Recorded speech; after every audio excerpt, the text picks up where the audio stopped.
Oi, gente! Hoje eu vou fazer uma explanação para vocês a respeito dos áudios book que eu tenho feito do livro do Neville Goddard, O Despertar da Consciência, e surgiram alguns questionamentos, algumas críticas e tal, por pessoas que às vezes não compreendem muito bem como que isso funciona.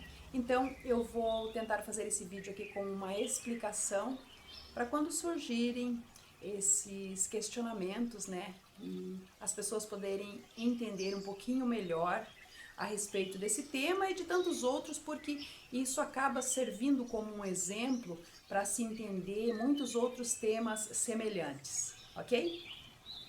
A questão é a seguinte, me questionaram como que eu estou fazendo vídeos dando explicações que não condizem com as escrituras sagradas, né? Porque o livro do Neville Goddard ele tem uma compreensão e uma explicação a respeito das escrituras cristãs, né, da conhecida Bíblia, com um olhar psicológico, um olhar diferenciado.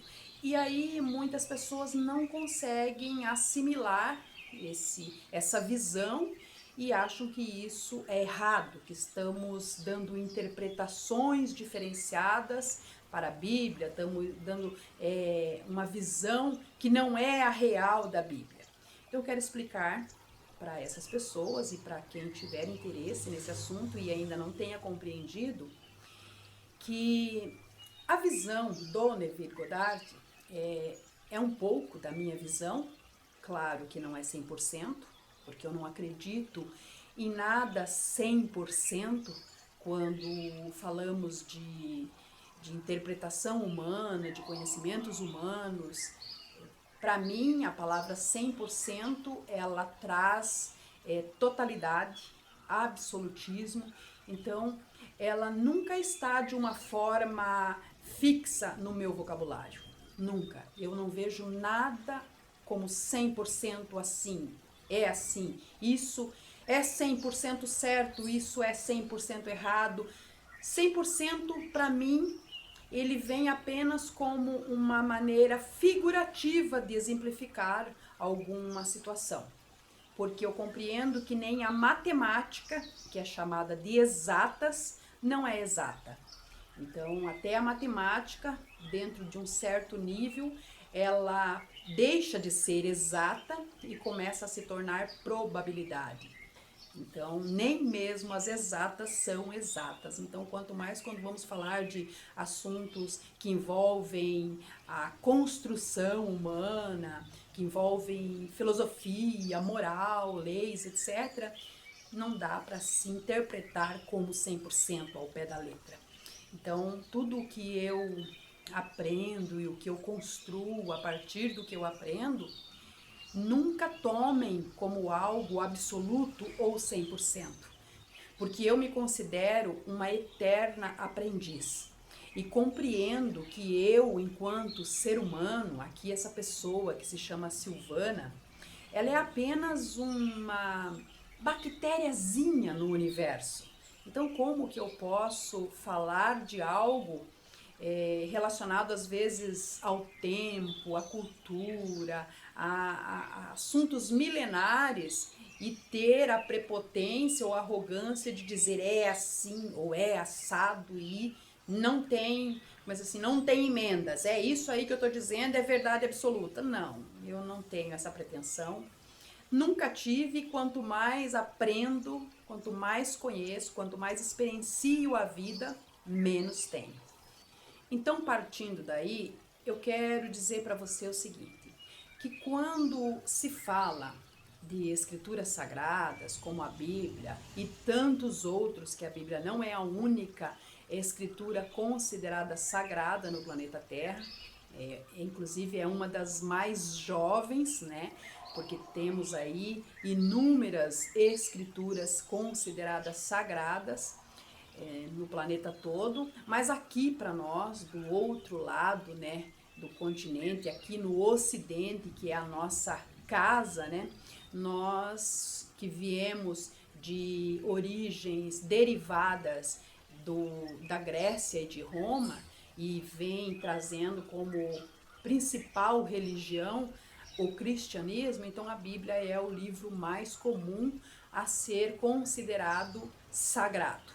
Mas ela é uma das escrituras mais jovens, digamos assim, né? Temos muitas outras escrituras mais antigas que a Bíblia e que são consideradas sagradas lá do outro lado do planeta, no Oriente Médio, como China, como Tibete, como Israel, como Índia e assim vai, né? Então temos muitos livros que são denominados como sagrados.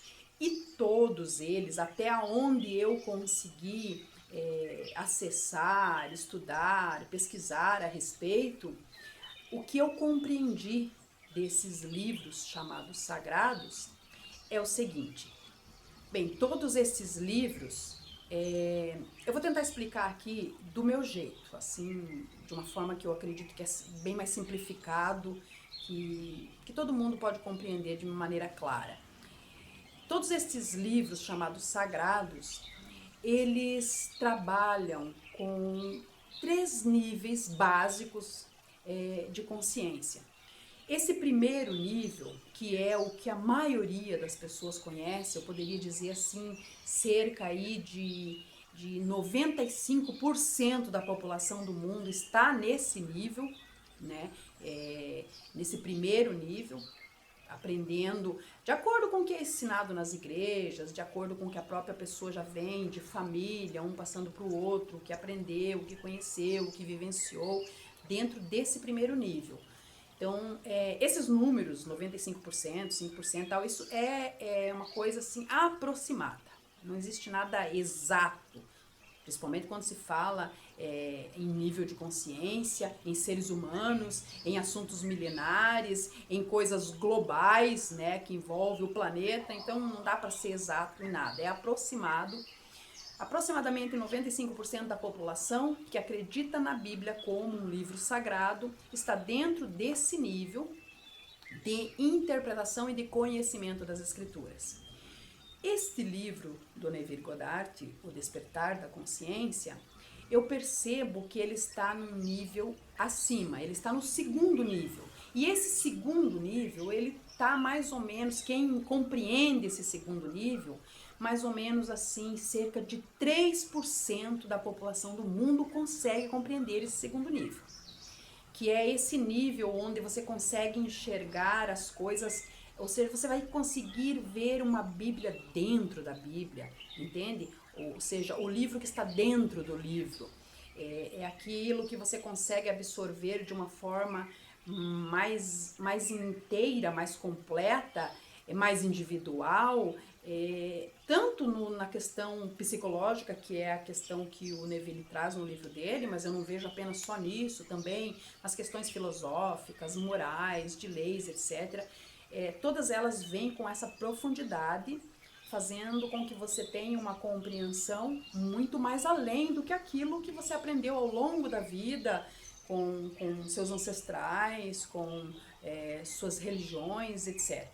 Então, este livro, eu acredito que ele está nesse segundo nível, porém esse ainda não é o total. Ainda existe um terceiro nível, que é muito mais profundo, que é onde os grandes mestres da humanidade conseguem decodificar todos os segredos e todos os mistérios que estão dentro desses livros sagrados. Entende? Então, digamos que mais ou menos 2% da população estão nesse terceiro nível, que é onde vai se encontrar os grandes mestres, como Cristo, como Buda, como Krishna, como tantos outros mestres, vão se encontrar neste último nível, que é a ponta da pirâmide. Ali tem-se a compreensão exata do que foi escrito, do que realmente tem no conteúdo integral dos chamados livros sagrados. Porém, dentro destes 3 níveis, vão existir inúmeros subníveis. Ou seja, as pessoas que estão no primeiro nível, dentro desses 95% da população que compreendem as escrituras de forma muito semelhante, praticamente as mesmas interpretações, com a mesma linha de raciocínio.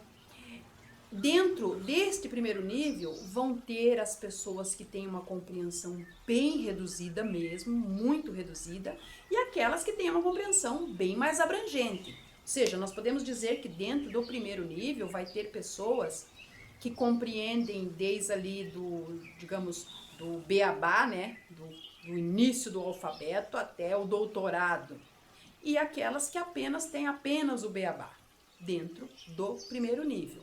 Então vão ter inúmeros subníveis. Da mesma forma, dentro do segundo nível.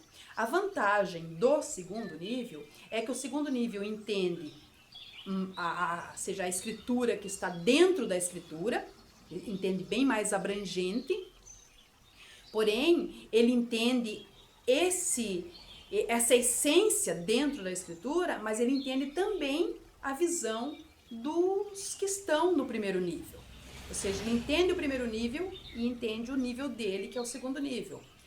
E aí, só que para entender o terceiro nível, quem está no primeiro e no segundo não consegue ter uma amplitude para o terceiro. O que está no primeiro não compreende nem o segundo, quanto mais o terceiro. O que está no segundo, ele compreende o dele e ele tem noções, ele consegue ter assim uma visão meia, digamos, velada do terceiro nível, mas assim de forma clara e tal, ele não conhece os detalhes do terceiro nível. Agora, quem está no terceiro nível, não, aí ele conhece de cima para baixo tudo, né? Quem está de baixo para cima só vai até na altura limite dele. Agora, quem está de cima conhece até embaixo, até o rodapé da pirâmide. Então, as escrituras sagradas, elas são mais ou menos dessa forma, a interpretação. Aí não dá para uma pessoa leiga, uma pessoa que tem, às vezes, um conhecimento escasso, pequeno, reduzido, não só um conhecimento intelectual, mas um conhecimento de construção mesmo, da sua própria vida, do seu próprio mundinho. Ela não consegue abarcar o que vai além disso.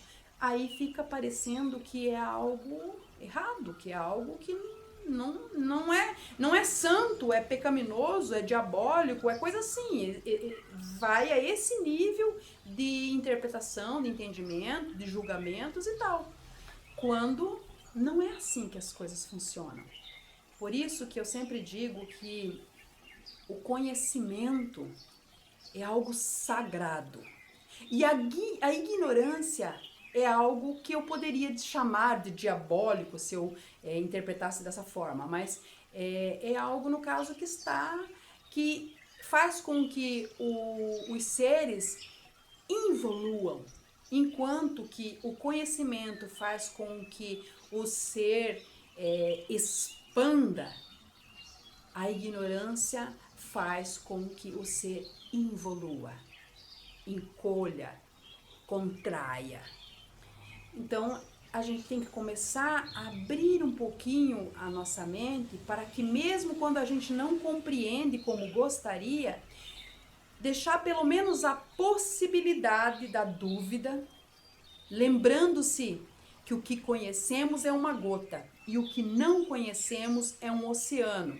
Então, como que eu, como um ser humano limitado, vivendo no meu mundinho aqui, dentro da minha caixinha, posso querer julgar ou dizer que algo é certo ou errado no universo, quando eu sou apenas um grãozinho, uma gota nesse oceano da existência? Eu não passo disso, eu não passo de uma gota no oceano da existência. Aí eu vou querer determinar tudo o que existe nesse mar? Seria ser muito arrogante, muito prepotente da minha parte chegar a esse nível de querer debater coisas que estão além da minha compreensão. Portanto, eu compartilho com você o meu próprio pensamento de visão de mundo. Eu estou vivendo num momento da minha vida onde não existe absolutismo, não existe nada 100%. Eu não acredito em nada 100%, eu não duvido de nada 100%. Por quê? Porque eu reconheço que o que eu conheço é muito pouco para que eu possa ter ideias absolutas e dizer, não, isso é assim ou isso é assado. Não. Se eu conheço um grãozinho de areia da praia do mar, como eu posso dizer que toda aquela praia é desse jeito, é daquele, com exatidão? Não dá. Se eu sou uma bactéria no universo, como eu posso falar com exatidão do universo? Não.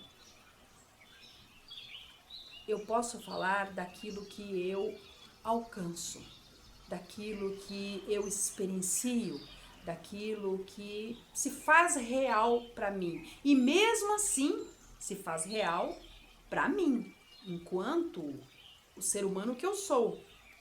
Pode não fazer sentido para você. E vice-versa, o que você tem, o que você vê, pode ser real para você, fazer sentido para você, mas não fazer para mim. O fato é, devemos ter a mente clara, aberta, para compreender. Porque quando fechamos a caixa, quando fechamos os limites, paramos de absorver. Por isso, eu tenho prazer em dizer que sou uma eterna aprendiz.